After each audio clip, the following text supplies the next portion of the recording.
एक गांव में हरिया नाम का एक किसान रहता था। इस साल हरिया ने अपने खेत में बैंगन की खेती की थी और बड़ी ही अच्छी पैदावार हुई थी। एक दिन वो खेतों से पके पके बैंगन तोड़कर शहर की सब्जी मंडी में बेचने जाता है। सब्जी ले लो, सब्जी ताजी ताजी सब्जी।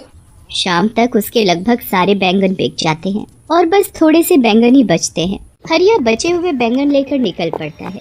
रात काफी हो चुकी होती है। हरिया अपनी बैलगाड़ी से घर वापस आ रहा होता है। रास्ते में काफी सुनसान जगह पड़ती है और उस जगह एक चुड़ैल का वास होता है। वो चुड़ैल काफी समय से भूखी होती है। जैसे ही वो हरिया को वहाँ से गुजरता हुआ देखती है, उसके चेहरे पर खुशी की चमक आ जाती है। अरे वाह, आज तो बड़े दिन बाद कोई आदमी यहाँ से गुजरा है। आज तो मुझे कुछ न कुछ खाने को मिल ही जाएगा। आज मैं पेट भर कर खाऊंगी। वो चुड़ैल उस आदमी को खाने जा ही रही होती है कि तभी उसका ध्यान बैलगाड़ी से नीचे लुढ़कते हुए बैंगनों पर जाता है। वो चुड़ैल जल्दी से उन बैंगनों को उठा लेती है और घुमा घुमा कर देखने लगती है। उसके बाद वो एक बैंगन खाकर देखती है तो उसे वो बड़ा ही स्वाद लगता है। अरे वाह, ये तो बड़ा ही स्वादिष्ट है। ऐसी चीज तो मैंने पहले कभी नहीं खाई। चुड़ैल जल्दी जल्दी सारे बैंगन खा जाती है। अब उसके पास एक भी बैंगन नहीं बचता। चुड़ैल को और बैंगन खाने का मन होता है। वो सोचती है कि क्यों ना उस आदमी की बैलगाड़ी में बैठकर उसके साथ ही चली जाए।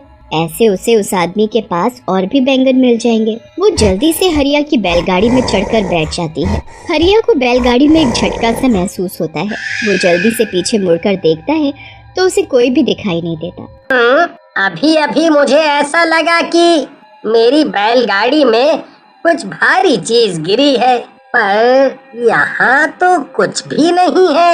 हरिया को वो चुड़ैल दिखाई ही नहीं देती और वो बैलगाड़ी लेकर आगे चल देता है।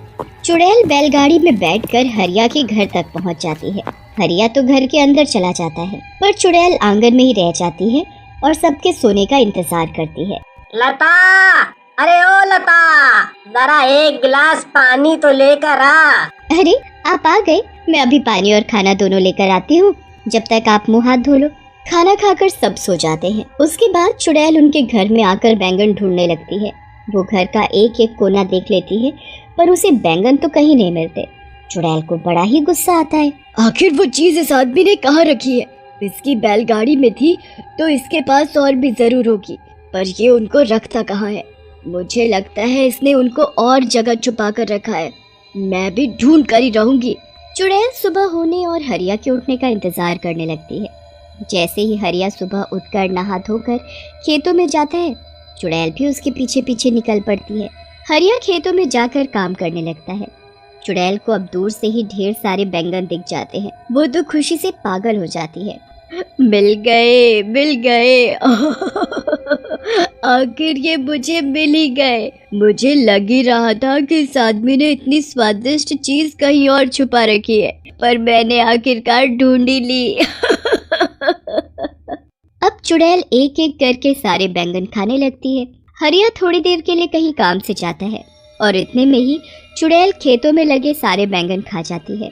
जब हरिया वापस आता है तो खेतों से सारे बैंगन गायब देख बड़ा हैरान होता है। अभी तो इन पर इतने सारे बैंगन लदे हुए थे और अब अचानक सारे के सारे बैंगन ऐसे कैसे गायब हो गए? आजकल तो बाजार में बैंगन की कितनी डिमांड है और यहाँ सारे बैंगन गायब हो गए। मुझे तो बड़ा ही नुकसान हो गया। अब मैं करूँ तो क्या करूँ? हरिया वहाँ सर पकड़कर रोने लगता है। उसके महीनों की मेहनत बर्बाद हो जाती है। चुड़ैल हरिया को ऐसे रोते देखती है तो उसे बहुत ही बुरा लगता है। उसे समझ ही नहीं आ रहा होता कि अब वो कैसे सब कुछ ठीक करे जिससे हरिया का कोई नुकसान ना हो। मेरी वजह से इस भले आदमी का इतना नुकसान हो गया। इसके सारे बैंगन मैं खा गई। अब मुझे ही दोबारा इनको उगाना होगा। अगले दिन हरिया इस टेंशन में बहुत बीमार पड़ जाता है और उसका खेतों पर जाना बिल्कुल बंद हो जाता है। चुड़ैल इसी चीज का फायदा उठाती है और अगले दिन से खुद खेतों में काम करना शुरू करती है। वो पूरा खेत पहले अच्छे से साफ करती है और फिर उसमें बीज बोती है। उसके बाद वो रोज खेतों में पानी डालने आती है। बड़ी मेहनत के बाद वो बैंगन के पौधे उगने शुरू होते हैं। चुड़ैल उनको देख बड़ी ही खुश होती है। अरे वाह, आखिर मेरी मेहनत रंग ला रही है। आज इसमें पौधे निकलना शुरू हुए हैं, कल ये बड़े भी हो जाएंगे और फिर इनमें बैंगन लगेंगे। चुड़ैल अब उनके बड़े होने का इंतजार करने लगती है, पर वो तो अभी भी वैसे के वैसे ही होते हैं। अब चुड़ैल को समझ आ जाता है कि ये पौधे इतनी जल्दी थोड़ी बड़े हों। फिर वो परेशान हो जाती है कि कैसे उनको जल्दी बड़ा किया जाए, जिससे कि उसमें समय से पहले ही बैंगन उगना शुरू हो जाए। चुड़ैल इस बात का हल निकालने के लिए फिर वापस उसी जगह पर जाती है जहाँ उसका वास था। वहाँ जाकर वो अपनी चुड़ैलों में सबसे शक्तिशाली चुड़ैल के पास जाती है और उससे इसका हल पूछती है। हे चुड़ैलों की चुड़ैल, मुझे कोई ऐसा उपाय दो जिससे मैं जल्दी से खेतों में बैंगन उगा सकूं। क्या? ये तू क्या बोल रही है? तुझे बैंगन की खेती करने की क्या जरूरत पड़ गई? बस मैं क्या बताऊं, मैंने पहली बार बैंगन चखे और वो मुझे इतने स्वाद लगे कि मैंने किसी गरीब और भले आदमी के खेतों के सारे बैंगन खा लिए।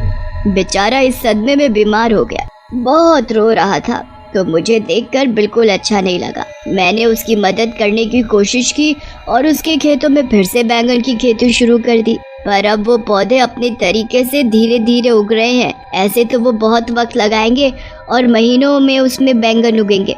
बेचारा वो आदमी तब तक क्या बेचेगा और कैसे अपना घर चलाएगा? उस बेचारे के घर में उसकी बीवी और 2 छोटे छोटे बच्चे भी हैं। ठीक है, मैं सब समझ गई। चुड़ैल होकर तू किसी इंसान की मदद कर रही है। मैंने तो पहली बार ऐसा देखा है, पर तुझे तो पता ही है मैं कभी किसी चुड़ैल की मदद करने से मना नहीं करती, तो तुझे कैसे कर सकती हूँ? तूने जो चाहा है वो तुझे जरूर मिलेगा, पर थोड़ा कठिन है। तू बता, तू कर पाएगी? हाँ, मैं कर लूँगी। तुम बस मुझे ये बताओ कि मुझे क्या करना है। तुझे यहाँ से 100 मील दूर पहाड़ों में जाना है। वहाँ एक काली गुफा है, जिसको पार करने पर एक छोटा सा जादुई पानी का तालाब आता है। उस तालाब का पानी लाकर तुझे उस खेत में डालना होगा। जरा सा पानी डालने से कोई भी चीज कुछ ही पल में महीनों और सालों का समय पूरा कर देती है। अगर वो पानी किसी बच्चे पर भी गिर गया तो वो बच्चा भी पल भर में आदमी बन जाएगा। इसलिए उस जादुई पानी का इस्तेमाल तुम्हें बहुत ही ध्यान से करना होगा। हाँ, मैं पूरा ध्यान रखूंगी। अब मैं जल्दी वहाँ के लिए निकलती हूँ, क्योंकि मैं जरा भी समय बर्बाद नहीं करना चाहती। चुड़ैल जैसे तैसे 100 मील की दूरी तय करती है। उसके बाद वो काली गुफा को पार करके उस तालाब तक भी पहुँच ही जाती है। वहाँ से जादुई पानी भरकर चुड़ैल सीधा अपने बैंगन के खेतों में पहुँचती है और थोड़ा थोड़ा पानी पूरे खेत में छिड़क देती है। उसके बाद चुड़ैल वहाँ से चली जाती है। अगली सुबह जब चुड़ैल वापस आकर देखती है तो चारों तरफ बैंगन ही बैंगन लदे होते हैं। अरे वाह, आखिर मैंने बैंगन की खेती कर ही ली। मैंने इतने सारे बैंगन उगा ही दिए। अब जब भी वो किसान यहाँ आएगा तो खुशी से पागल हो जाएगा। उसके बाद उसे बस हरिया के खेतों में आने का इंतजार रहता है। हरिया जब ठीक हो जाता है तब वो खेतों को देखने जाता है। खेतों में पहुंचकर जब हरिया हजारों बैंगन अपने खेतों में लदे हुए देखता है तो उसे तो अपनी आंखों पर विश्वास ही नहीं होता। कहीं मैं सपना तो नहीं देख रहा? पहले मेरे खेतों से सारे बैंगन अचानक गायब हो गए, फिर उसी खेत में इतने सारे बैंगन अचानक से उग गए। अरे वाह, मुझे मेरे गायब हुए बैंगन वापस मिल गए। हरिया सारे ताजे ताजे बैंगन तोड़कर टोकरों में भरने लगता है। धीरे धीरे करके सारे टोकरे बैंगनों से भर जाते हैं। हरिया सारे टोकरे अपनी बैलगाड़ी में रखता है। घर जाकर लता को सारी बात बताता है। लता तो ये बातें सुनकर चौंक ही जाती है। उसे हरिया की बात पर बिल्कुल यकीन नहीं होता। मुझे लगता है आप पागल वागल हो गए हो। अरे भगवान, मैं कोई पागल वागल नहीं हुआ हूँ। तू चलकर अपनी आँखों से देख ले। लता जब बाहर जाकर बैलगाड़ी देखती है तो वाकई में बैलगाड़ी बैंगनों के टोकरों से भरी हुई होती है। लता ये देख बड़ी खुश हो जाती है, पर उसे भी समझ नहीं आ रहा होता कि ये सब आखिर हुआ तो कैसे हुआ। उनके लिए ये तो कोई चमत्कार ही था। पर तभी चुड़ैल उनके सामने आ खड़ी होती है। हरिया और लता तो उसे देख बड़े घबरा जाते हैं। मुझसे डरो मत, मैं तुमको कुछ नहीं कहूँगी। मैं तो दरअसल तुमको कुछ बताने आई हूँ। चुड़ैल फिर हरिया और लता को सारी बात बताती है।